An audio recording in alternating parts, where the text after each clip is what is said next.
الفاظات مداحا مستفیض میشیم در مواردی. اینی که اصرار میکنن که بلند گریه کنید لزومی نداره، آرام گریه کنن. وقتی میخوان سینه بزنن اصرار بر این که این صدای شما مثلا صدای این جمعیت نیست، صلوات میتونستن نیست، صلوات این جمعیت نیست.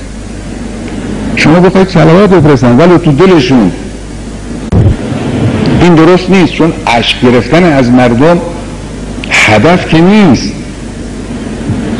این بی سوادهایی که غلط میکنن میگوین آهسته گریه کنید،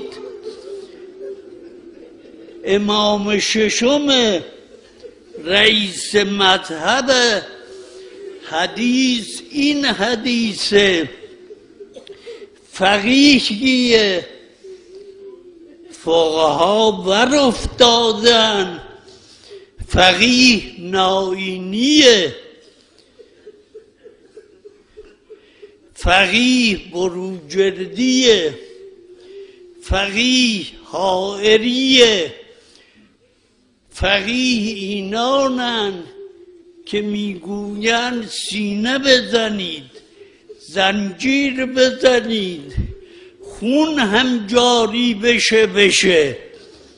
این فقیه فقاهت اینه. آهسته گریه کن. این غلط ها چیه؟ سیحه یعنی چه؟ سیحه عبارت از شیون.